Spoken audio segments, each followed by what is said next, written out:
Historia 1. El último turno. Javier llevaba 3 años trabajando como recolector de basura en el turno nocturno de Ciudad de México. Le gustaba la soledad de las calles vacías, el silencio interrumpido solo por el rugido del camión y el estruendo de los contenedores al vaciarse.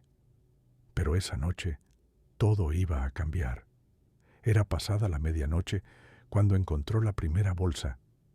No estaba en su ruta habitual.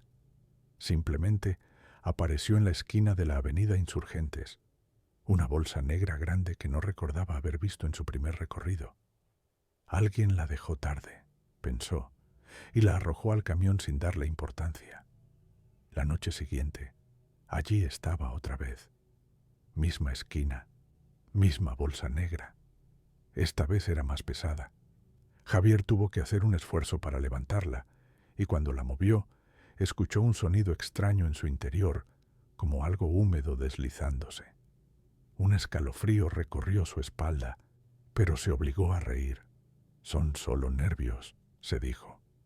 La tercera noche confirmó sus sospechas. Algo andaba mal. La bolsa estaba allí nuevamente, pero esta vez goteaba un líquido oscuro que formaba un charco en el pavimento. Javier se quedó mirándola durante varios minutos, con el corazón latiendo aceleradamente. Pensó en llamar a la policía, pero ¿qué les diría? ¿Que una bolsa de basura lo asustaba? Decidió abrirla. Sus manos temblaban mientras desataba el nudo.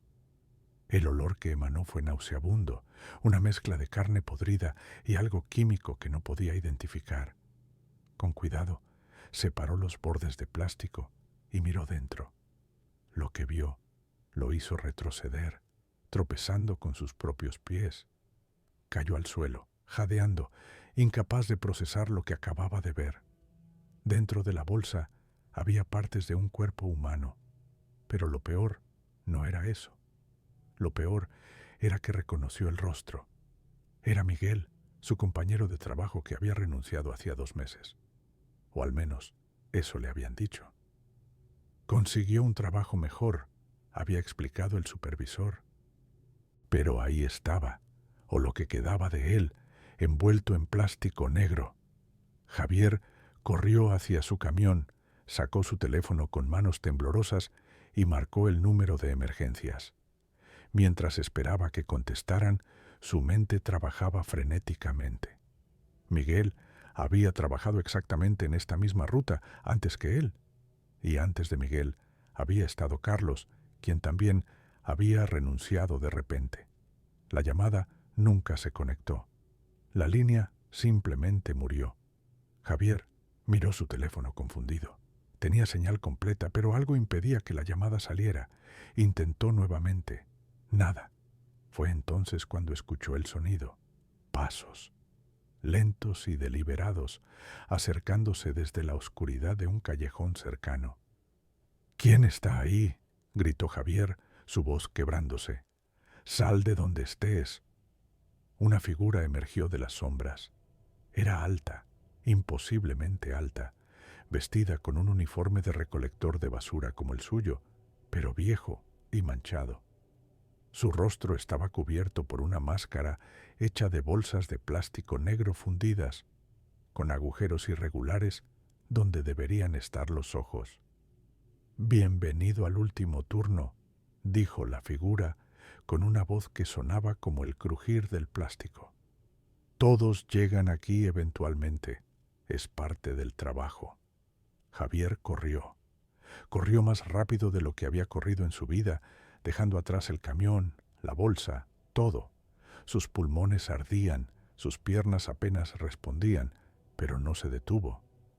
Escuchaba los pasos detrás de él, siempre a la misma distancia, nunca más cerca, pero tampoco más lejos. Corrió hasta que amaneció, hasta que las calles comenzaron a llenarse de gente. Solo entonces se atrevió a detenerse, apoyándose contra una pared, vomitando de miedo y agotamiento. Cuando finalmente reunió el coraje para volver a esa esquina días después, ya de día y acompañado por la policía, no había nada. Ni bolsa, ni mancha en el pavimento, ni rastro de lo que había visto. Los oficiales lo miraron con desconfianza, sugiriendo que quizás necesitaba unas vacaciones.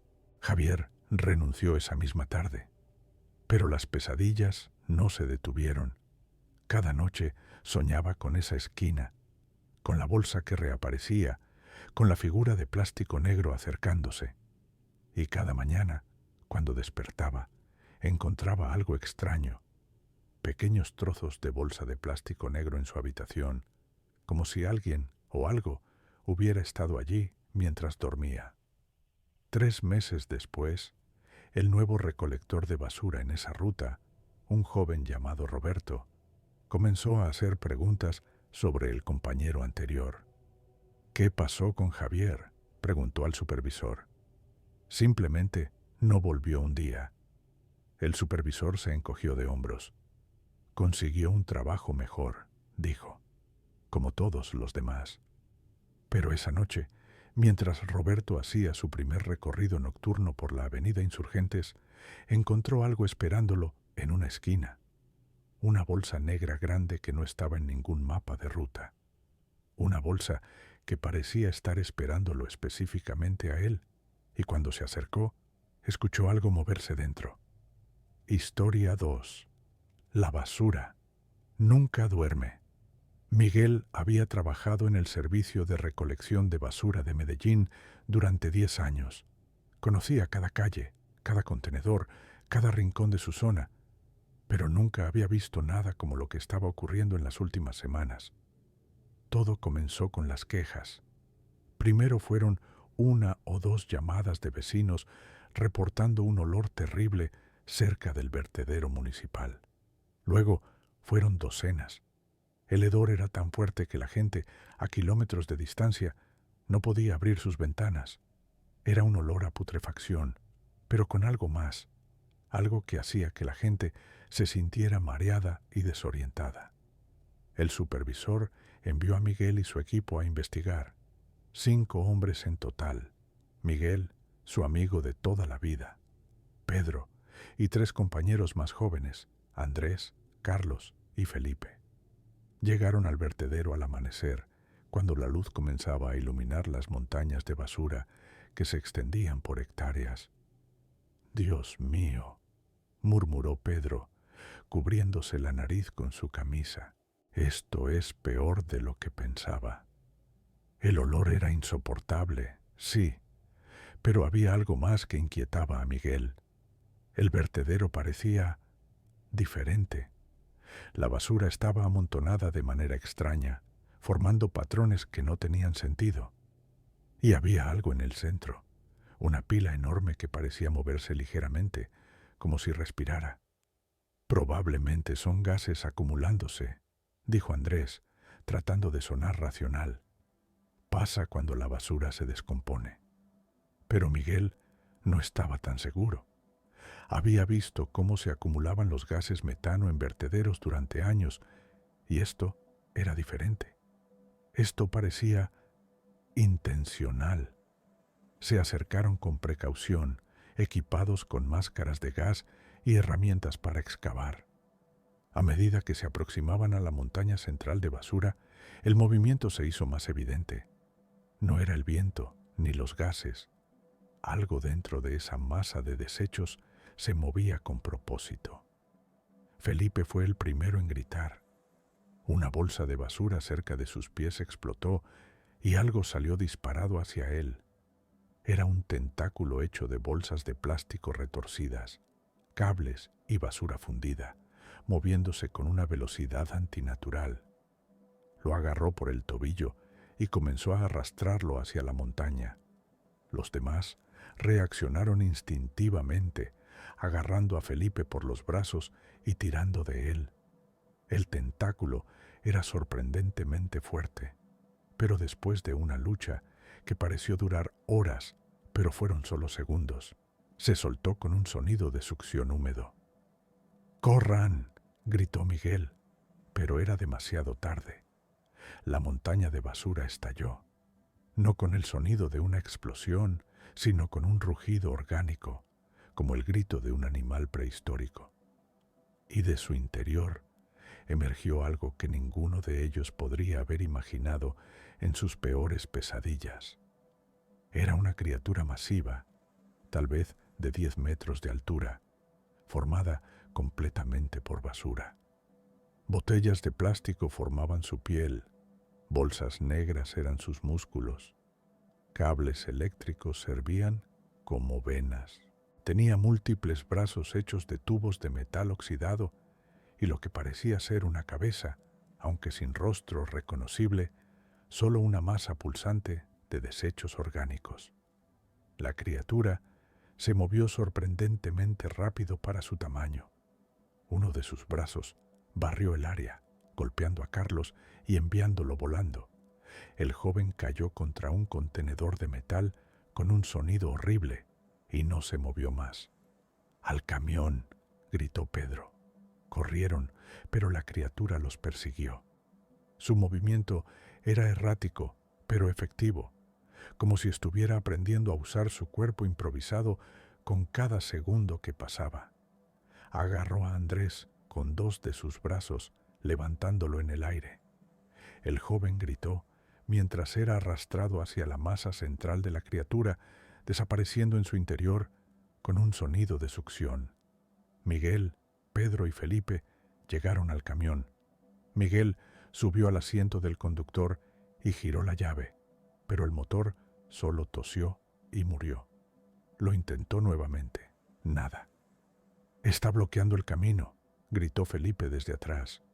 Era cierto. La criatura había extendido parte de su masa para rodear el vehículo como una serpiente constrictora. Las ventanas comenzaron a agrietarse bajo la presión. «Necesitamos fuego», dijo Pedro de repente. «La basura arde. Es su debilidad». Miguel buscó frenéticamente en el camión. Encontró un encendedor y una lata de combustible que usaban para la maquinaria. No era mucho, pero podría funcionar. «Cuando diga 3, salgan del lado opuesto y corran», ordenó Miguel. «Yo me encargo de esto». «Ni hablar», protestó Pedro. «Vamos juntos o no vamos». No había tiempo para discutir. Miguel roció el combustible sobre la parte de la criatura que bloqueaba su salida y encendió el fuego. Las llamas se propagaron rápidamente y la criatura emitió un sonido que era mitad aullido, mitad el crujir de 1000 bolsas de plástico quemándose. Se retractó, liberando el camión. Los 3 hombres salieron y corrieron sin mirar atrás. Detrás de ellos, el fuego se extendía, consumiendo la montaña de basura y a la criatura con ella. No pararon hasta llegar a la ciudad, hasta estar rodeados de edificios y gente. Solo entonces se atrevieron a mirar atrás. Una columna de humo negro se elevaba en el horizonte, marcando el lugar del vertedero. Las autoridades acordonaron el área. La historia oficial fue una explosión de gas metano. Nunca encontraron los cuerpos de Carlos y Andrés. Y cuando investigaron el origen de la criatura, descubrieron algo aterrador. El vertedero había estado acumulando desechos ilegales durante décadas, incluyendo químicos tóxicos y desechos radioactivos de hospitales y fábricas. De alguna manera, esa mezcla había creado vida, o algo que se parecía a la vida. Miguel dejó el trabajo al día siguiente. Pedro hizo lo mismo. Felipe se mudó a otra ciudad y nunca volvió a hablar del incidente. Pero a veces Miguel despierta en medio de la noche creyendo escuchar ese sonido, el crujir de plástico moviéndose, el susurro de basura arrastrándose. Y cada vez que saca la basura de su casa, lo hace rápidamente, sin mirar demasiado tiempo los contenedores. Porque sabe la verdad que nadie más quiere aceptar. La basura nunca duerme realmente, solo espera. Historia 3. El muñeco del contenedor. Carlos siempre revisaba los contenedores con cuidado.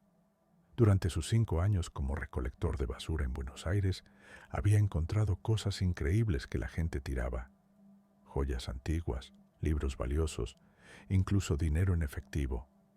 Su compañero Ricardo se burlaba de él por perder tiempo hurgando entre la basura.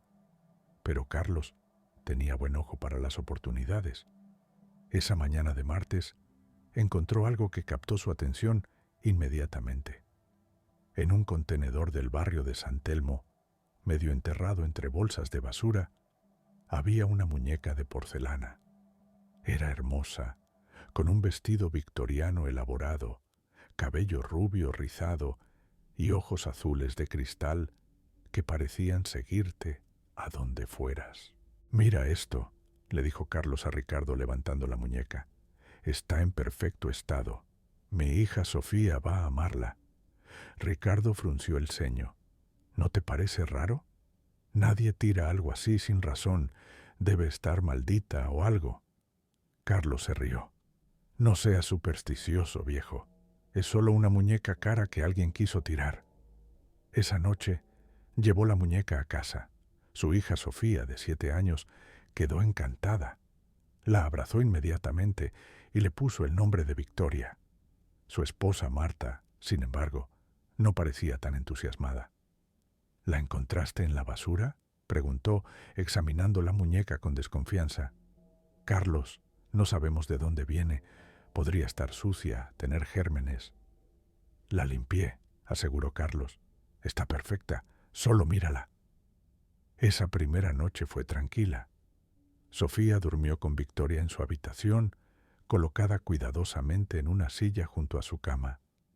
Carlos se acostó sintiéndose satisfecho, imaginando la alegría de su hija por la mañana.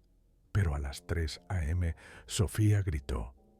Carlos y Marta corrieron a su habitación. La encontraron sentada en su cama, temblando, señalando la silla donde había dejado la muñeca. «Se movió», sollozó Sofía. La dejé en la silla, pero cuando desperté estaba parada junto a mi cama, mirándome. «Fue solo una pesadilla», la tranquilizó Marta, abrazándola. «Las muñecas no se mueven solas». Carlos recogió a Victoria de donde Sofía señalaba, efectivamente, junto a la cama, y la devolvió a la silla. «Probablemente se cayó», explicó, aunque algo en su interior dudaba de sus propias palabras. A la mañana siguiente, Carlos casi había olvidado el incidente. Pero esa noche sucedió algo que no podía explicar. Él y Marta estaban viendo televisión cuando escucharon una risa de niña. Venía de la habitación de Sofía. Corrieron escaleras arriba, pero Sofía estaba profundamente dormida. La muñeca Victoria seguía en su silla. «¿Escuchaste eso?», susurró Marta. Carlos asintió. No era su imaginación. Habían escuchado algo. Los días siguientes empeoraron. Objetos comenzaron a desaparecer y reaparecer en lugares extraños. El reloj de pared de la cocina amaneció en el baño. Los zapatos de Carlos terminaron en el refrigerador. Y siempre encontraban a Victoria en lugares diferentes de donde la habían dejado. Marta insistió en deshacerse de la muñeca. «Hay algo mal con ella», dijo. «Sofía tiene pesadillas cada noche. Yo también. Sueño que esa cosa camina por la casa». Carlos finalmente aceptó. Tomó la muñeca y la llevó de vuelta al contenedor donde la había encontrado. Pero a la mañana siguiente, cuando Sofía despertó, gritó histéricamente. Victoria estaba sentada al pie de su cama. «¿Cómo?» Marta estaba pálida. «La tiraste, ¿verdad?» Carlos no podía explicarlo. La había visto caer en el contenedor con sus propios ojos. Había cerrado la tapa. No había manera de que hubiera vuelto. Decidió quemar la muñeca. La llevó al patio trasero, la roció con gasolina y le prendió fuego.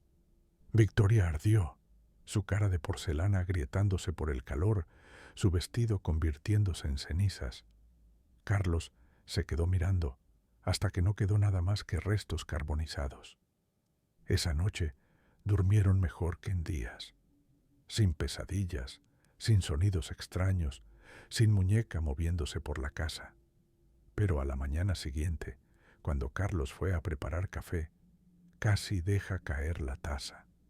Sobre la mesa de la cocina, perfectamente intacta, como si nunca hubiera sido quemada, estaba Victoria. «No es posible», murmuró Carlos, retrocediendo. «La quemé, la vi arder». Esta vez no la tocó. Llamó a Ricardo, quien llegó con un amigo que conocía a un sacerdote especializado en objetos malditos. El padre Tomás llegó esa tarde, un hombre mayor, con ojos cansados, que había visto demasiado. Examinó la muñeca cuidadosamente, sin tocarla. «¿Dónde la encontraste?», preguntó. Carlos le contó sobre el contenedor en San Telmo. El sacerdote asintió gravemente. «Conozco ese lugar. Hace 3 años, una niña murió en esa zona. Su familia la encontró ahorcada en su habitación. Nadie supo explicar cómo o por qué. La única testigo fue su muñeca favorita». Hizo una pausa. Una muñeca de porcelana victoriana con cabello rubio y ojos azules. El silencio llenó la habitación. La familia, aterrorizada, tiró la muñeca a la basura, continuó el padre Tomás. Pero según los rumores, la muñeca sigue regresando, buscando una nueva familia, una nueva niña. Esa noche realizaron un exorcismo. El padre Tomás trajo agua bendita, oraciones antiguas en latín y la determinación de romper la maldición. Durante horas trabajó, mientras la muñeca parecía resistirse, sus ojos de cristal brillando con luz propia. Finalmente, con un grito que no vino de ninguna boca humana, la muñeca se hizo pedazos espontáneamente, explotando en fragmentos de porcelana. «Está hecho», dijo el sacerdote, exhausto. Carlos recogió los fragmentos y los enterró en cemento en el patio trasero. Esta vez, Victoria no regresó. Pero a veces, tarde en la noche, Carlos despierta creyendo escuchar la risa de una niña. Y cuando pasa frente al lugar donde enterraron los restos de la muñeca, jura que puede sentir algo mirándolo desde abajo, esperando pacientemente su oportunidad de salir. Historia 4. Los Olvidados, el barrio fantasma, así lo llamaban los recolectores de basura de Buenos Aires. Era una zona abandonada en las afueras de la ciudad. Una vez fue un próspero vecindario de clase trabajadora, pero después de que cerraran las fábricas locales, la gente comenzó a irse. Ahora era un laberinto de casas vacías, calles rotas y silencio. Raúl y su equipo recibieron la orden de limpiar el área antes de que comenzara la demolición programada. 5 camiones, 20 hombres, 2 semanas de trabajo. «Fácil», había dicho el supervisor. Pero Raúl sabía que nada era fácil en el barrio fantasma. El primer día fue extraño desde el principio. Mientras vaciaban contenedores oxidados y recogían montones de basura acumulada durante años, Raúl notó algo: sombras moviéndose en las ventanas de las casas vacías. Al principio pensó que eran ocupas o personas sin hogar que habían encontrado refugio allí. «Deberíamos avisar a alguien», sugirió Marco, uno de los trabajadores más jóvenes, después de ver a una figura observándolos desde un edificio cercano. «Las autoridades ya saben», respondió Raúl. «Si hay gente viviendo aquí, es su problema, no el nuestro». Pero había algo en esas figuras que lo inquietaba. No se movían como personas normales. Se quedaban completamente inmóviles, mirando fijamente, a veces durante horas. El segundo día encontraron el primer hogar. En medio de una pila de escombros, alguien había construido una especie de refugio usando cartones, lonas y basura. Dentro había muebles hechos de cajas, una cama de periódicos y ropas viejas, e incluso decoraciones de botellas y latas colocadas con cuidado. «Miren esto», llamó Diego, sosteniendo algo. Era una fotografía vieja, descolorida, de una familia sonriente frente a una de las casas del barrio. Parece de hace como 20 años. A medida que limpiaban, encontraban más de estos hogares improvisados, todos abandonados recientemente, como si sus habitantes hubieran huido justo antes de que llegara el equipo de limpieza. Y siempre había fotografías, objetos personales, señales de que gente real había vivido allí. ¿Dónde están todos?, preguntó Marco nerviosamente. Quiero decir, está claro que hay gente aquí. ¿Por qué no nos enfrentan? Nos dicen que se vayan. Esa noche, Raúl decidió quedarse después del horario de trabajo. Algo no cuadraba y necesitaba respuestas. Esperó hasta que sus compañeros se fueran y luego comenzó a explorar más profundamente en el barrio. Al principio, todo estaba en silencio, pero a medida que caía la oscuridad, comenzó a escuchar sonidos, pasos arrastrándose, murmullos, el crujir de puertas abriéndose y cerrándose. Y entonces los vio. Emergieron de las casas vacías como fantasmas. Docenas de ellos, quizás cientos. Caminaban por las calles con movimientos lentos y deliberados, como si estuvieran en trance. Eran hombres, mujeres, niños, ancianos. Vestían ropas viejas y sucias, sus rostros pálidos y sin expresión. Raúl se escondió detrás de un contenedor, observando con horror, fascinado. No parecían amenazantes, solo perdidos. Caminaban sin rumbo, a veces deteniéndose frente a casas específicas, mirando por las ventanas como si recordaran algo. Una anciana pasó cerca de su escondite. Raúl pudo ver su rostro con claridad. Sus ojos estaban vacíos, sin brillo de vida. Sus labios se movían constantemente, murmurando algo que no podía entender. Se atrevió a seguirla a distancia. La mujer entró en una casa y se sentó en lo que una vez fue una sala de estar. No había muebles, solo escombros y polvo. Pero ella se sentó como si estuviera en una silla cómoda, mirando hacia adelante, como si viera una televisión que ya no existía. «¿Hola?», se atrevió a decir Raúl. La mujer giró su cabeza lentamente hacia él. Sus ojos lo miraron, pero era como si viera a través de él. Su boca se abrió y habló con una voz que sonaba como el viento entre edificios vacíos. «No nos olviden, por favor. Ya nadie se acuerda de nosotros». Raúl retrocedió, su corazón latiendo salvajemente. «¿Quién eres? ¿Qué eres?».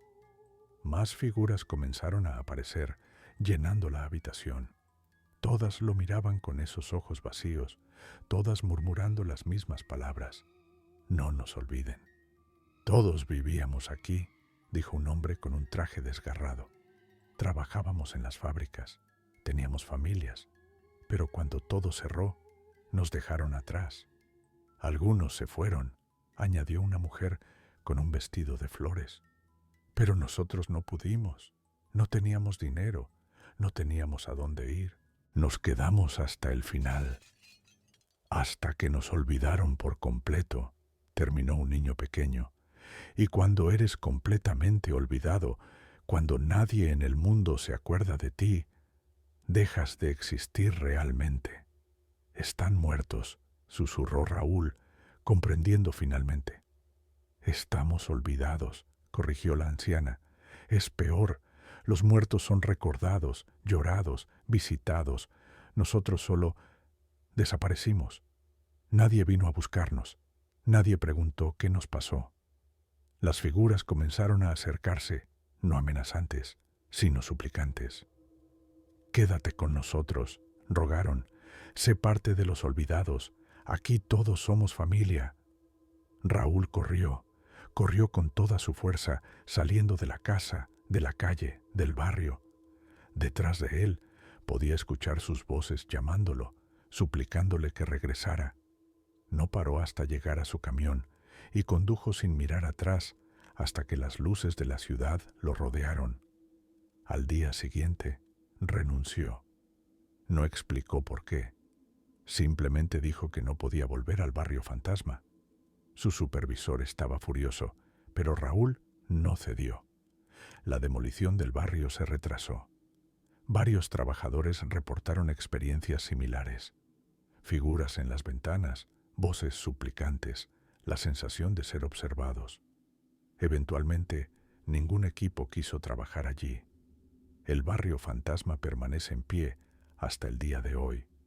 De vez en cuando, alguien reporta haber visto luces en las ventanas, sombras moviéndose por las calles. Las autoridades dicen que son ocupas o vagabundos, pero Raúl sabe la verdad. Son los olvidados, atrapados en un limbo entre la existencia y el olvido, esperando que alguien, cualquiera, los recuerde. Historia 5. La bolsa negra. En cada ciudad hay leyendas urbanas que los trabajadores se cuentan unos a otros durante los turnos nocturnos. En Santiago de Chile, los recolectores de basura tenían su propia leyenda, la bolsa negra. La historia variaba según quién la contara, pero los elementos básicos eran siempre los mismos. Había una bolsa de basura completamente negra, sin marcas ni características distintivas. Aparecía aleatoriamente en diferentes rutas. La regla era simple: nunca, jamás, abrir la bolsa negra. Diego era nuevo.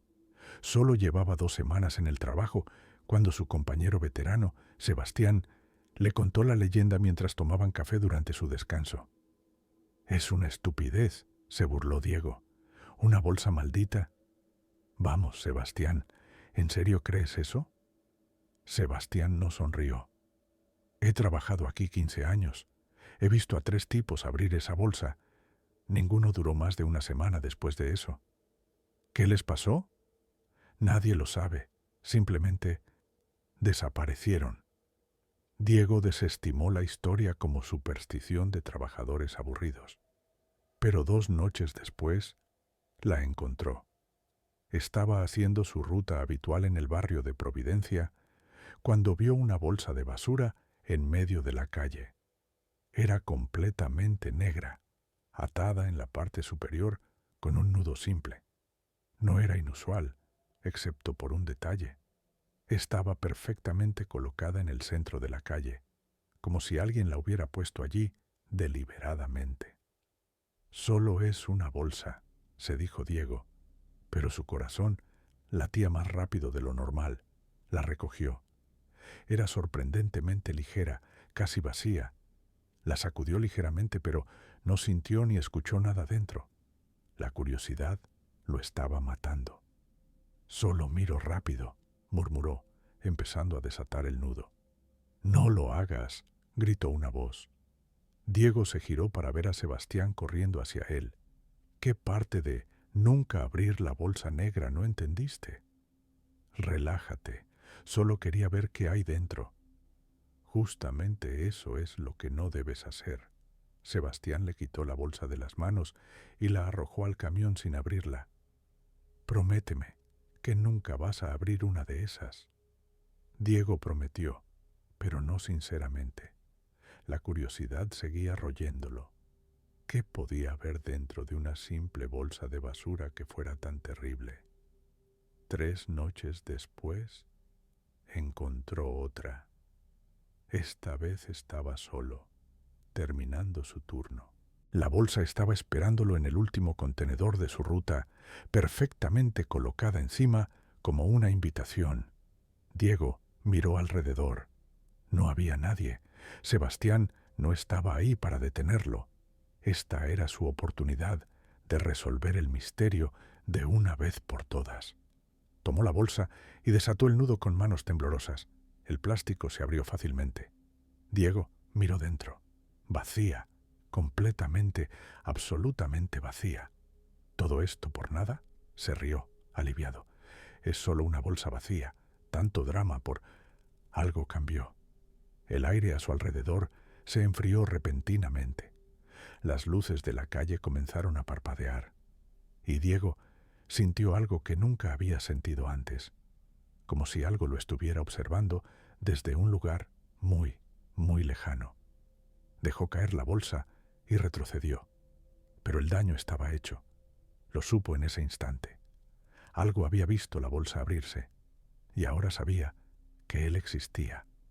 La primera noche vio la sombra. Era una figura oscura, imposiblemente alta, que lo seguía a distancia cuando caminaba a su apartamento después del trabajo. Cada vez que giraba para mirarla directamente, desaparecía. Pero podía sentir su presencia, pesada y fría, como una mano invisible en su hombro. La segunda noche, la sombra estaba más cerca. Podía verla por el rabillo del ojo, siempre manteniéndose en su visión periférica. Tenía forma humanoide, pero retorcida, con extremidades demasiado largas y un cuerpo que parecía estar hecho de oscuridad sólida. La tercera noche, la sombra estaba en su apartamento. Diego la vio de pie en el rincón de su dormitorio cuando despertó a las 3 a.m. Esta vez, cuando encendió la luz, no desapareció. Simplemente se quedó ahí, mirándolo con ojos que no eran ojos, solo vacío. Diego no durmió más esa noche. Llamó a Sebastián, frenético, explicando lo que había hecho y lo que estaba viendo. «Lo siento», dijo Sebastián con tristeza genuina en su voz. «Traté de advertirte. La bolsa negra es un portal, ¿entiendes? No hay nada dentro porque conduce a la nada, y la nada no le gusta ser observada». «¿Qué quieres decir? Lo que sale de la bolsa es la nada misma. Viene a reclamar lo que la vio, a borrarlo de la existencia». «¿Cómo lo detengo?». Sebastián guardó silencio durante un largo momento. «No lo sé. Los otros simplemente desaparecieron. Un día estaban aquí, al siguiente no. Ni rastro, ni cuerpo, ni documentos. Es como si nunca hubieran existido». Diego pasó los siguientes días buscando desesperadamente una solución. Visitó a sacerdotes, brujos, cualquiera que pudiera ayudarlo. Pero todos decían lo mismo. Algunos conocimientos tienen un precio, y él había pagado ese precio al abrir la bolsa. La sombra se acercaba más cada noche. Ya podía sentir su aliento frío en su cuello mientras trataba de dormir.